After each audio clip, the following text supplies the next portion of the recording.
the standard picture over and over again is that the intellectuals either deny or minimize the crimes for which they are responsible, namely those of their own state, and which they could do something about, and become eloquent and passionate about the crimes of others. Genocide is used by various actors to meet their own political needs. It's a very politicized word. This killings is not about war, it's not war. It's something prepared for to do this to people. Today, in my area, many women, they are raped. They are not women anymore. Many young boys are dead. My family are finished because there's some village, they are no one because they was killed. Just, we cannot understand why.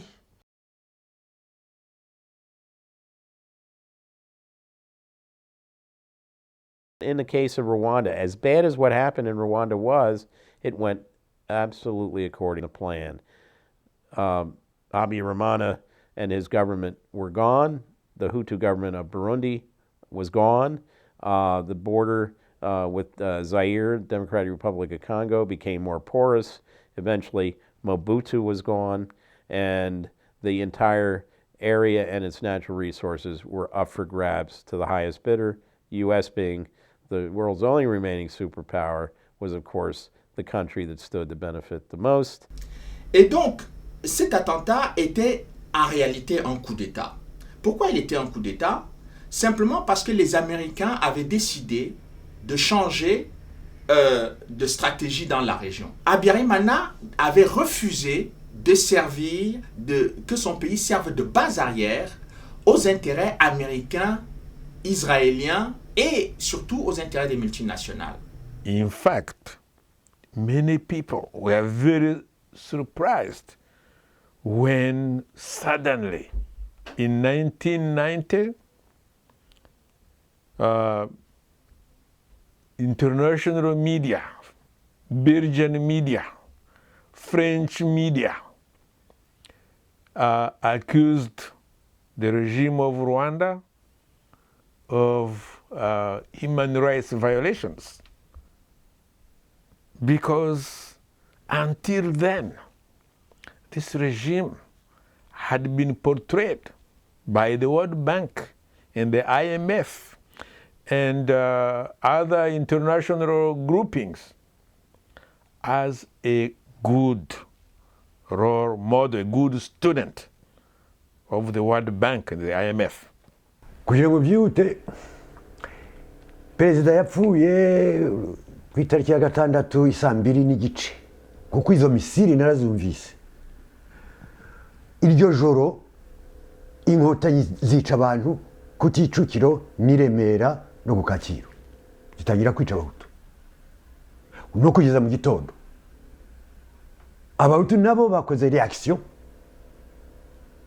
bica abarwanashyaka bo muri FPR.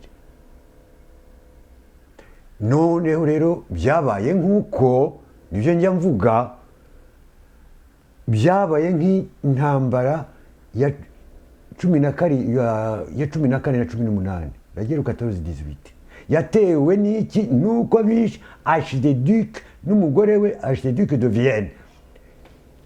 La mort de l'archiduc de Vienne et l'impératrice bamaze kuba assassiné à la Bosnie, je crois. Intambara, la première guerre mondiale yayikarate n'ibindi nuko byabaye à peu près. Batarigeze bakurikiranwa aho bakavuga ngo abatutsi ngo nibo bapfuye bonyine, kandi n'abahutu harimo abapfuye. Kuki batavuga umuntu hano irandege ko hariho n'impamvu yaturutseyo kugira ngo abantu benshi bapfe hariya mu Rwanda? Uwo muntu nawe agacibwa urubanza kimwe n'abandi.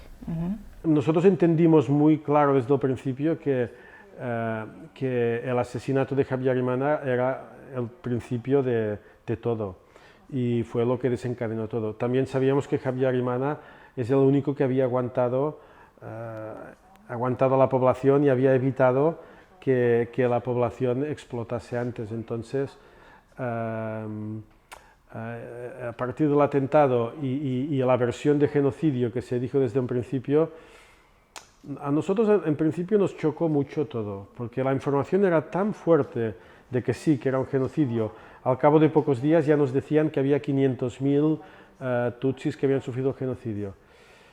Y no se hablaba en ningún momento de las matanzas que hacía el FPR, cuando nosotros ya yo tenía muy claro lo que estaba haciendo el FPR, que estaba matando a todo el mundo, a toda la población hutu que podía.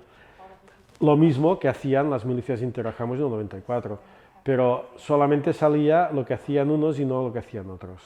Entonces, esto fue la versión de genocidio que se dijo desde el 94, es lo que también nos hizo reaccionar y decir, el genocidio no es esto que están diciendo. Y las matanzas del FPR. El FPR está asesinando mucho más que los otros y no. Entonces, a partir de aquí, a partir del 94, empezamos a buscar más información, ¿no?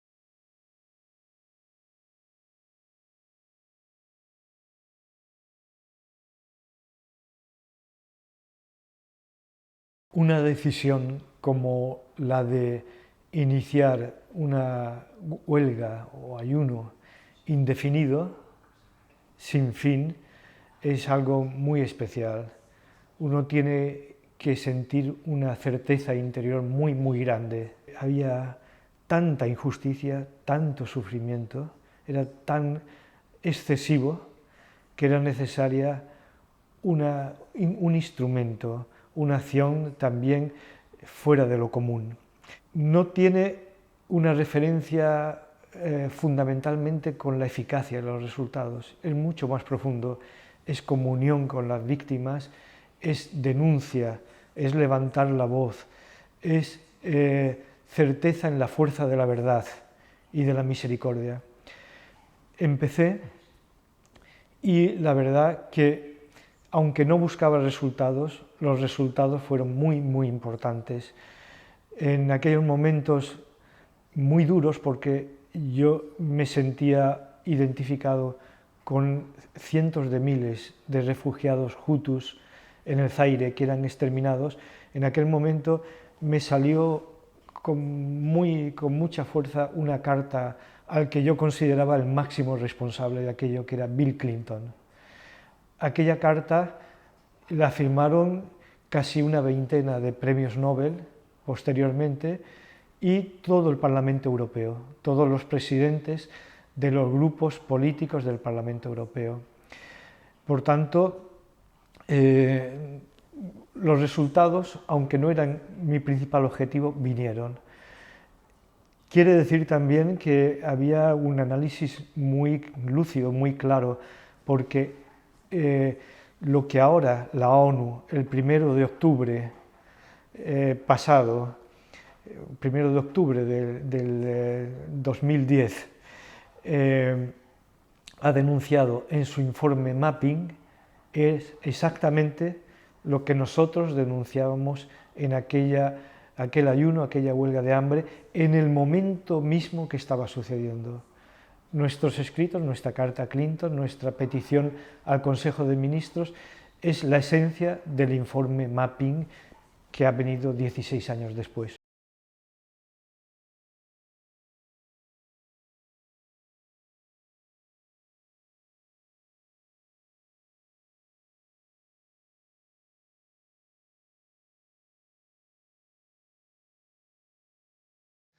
After the 40 high-ranking officials of Rwanda were indicted, there were important impacts both at national and international level.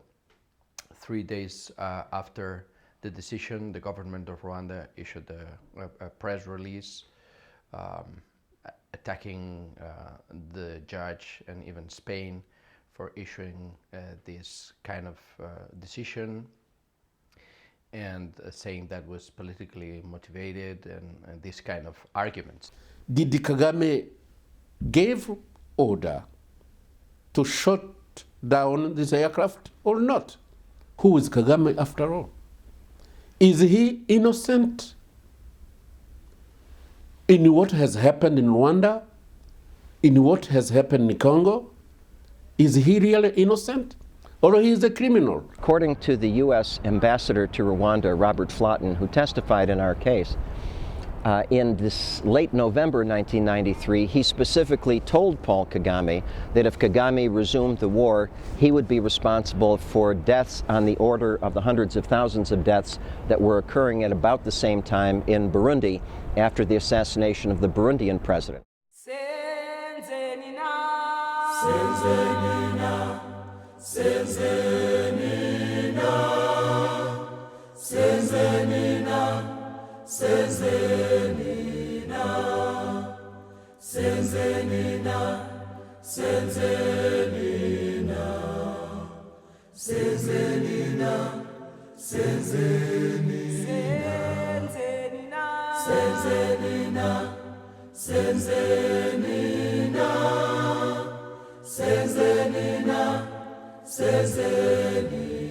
Everybody is saying that 8 million people have been killed in DRC. 500,000 women have been raped, but no one is pointing the finger in the right direction. All these things are happening because we have someone called Mr. Kagame. He is the only one who is training his Tutsi militia, sending them in the DRC to create instability in the eastern part of the Congo so that he may occupy that part of the Congo. I remember Habyarimana, he asked Mobutu to give him a part of Kivu to make some plantation and to annex this part to the Rwanda. And Mobutu said, no, I cannot give this part of my country. The Congo is one country and I cannot divide my country. If you want something, just come. You can have your plantation here. You can have, what I can say, I can borrow you a part of the Kivu. You can make your plantation and then it can be for the Rwanda. And then when everything is good, you can go with that to your country. And then this is only what I can do, but to give you one of the part of the east of my country, say no. No, well, these just forget it. But after years, you know why? I think that all of them, either the Hutu, either the Tutsi, they wanted this part of Congo because they knew that they are very rich. Rwanda and Uganda, with the support of the United States, including weapons and soldiers that worked with them and marched with them all the way into the Congo, invaded the Congo. They have been occupying the Congo since 1998.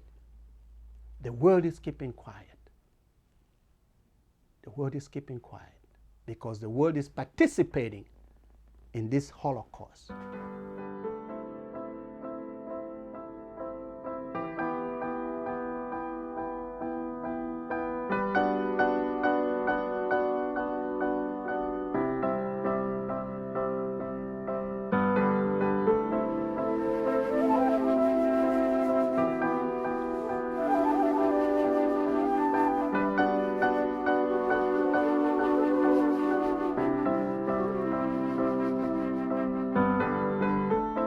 When the revenant came down, we couldn't imagine what it was. In the spirit of the 3 stars, the alien thing that took its form. A letter written by Paul Kagame to a man named Bagaza, who later became president of Burundi, saying that he had just had a conversation with his big brother Museveni in Uganda. Their plans for Zaire had to be put on hold for a little while because the problem of the Hutu refugees in the Congo was impeding, where they were in the way. So we went in a meeting, State Department meeting. So the decision has been made to declare a war against those refugees. That meeting, I was there personally. The RPF started shooting on a refugee camp where probably 100,000 of refugees. on the shore of the river. So we put the raft in, and we were stuck on a huge rock in the middle of the river. And what we could see on the other side is people being killed, the bombs are falling on the shores of the river, people are running in the forest. And I was like, well, we'll never be able to leave again. This might be my last time. To my mind, I was like, no, I don't need assistance. What I need is to escape. What I need is to get away from this Hutu and Tutsi conflict because it's bigger than me.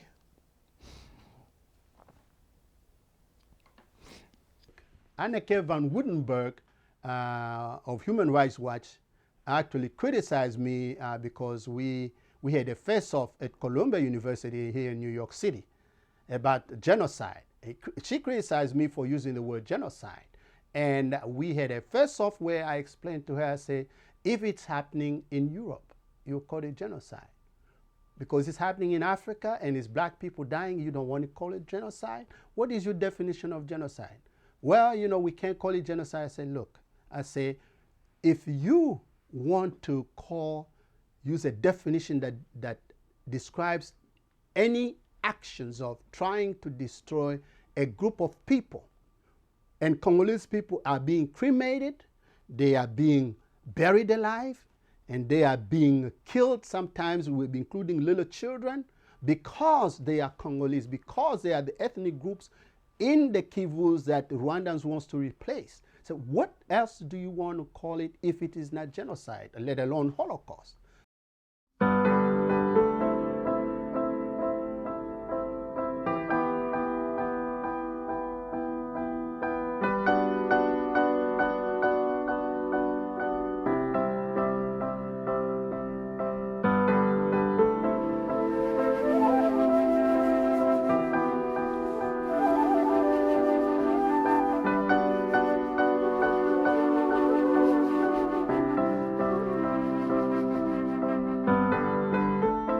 When the revenant came down,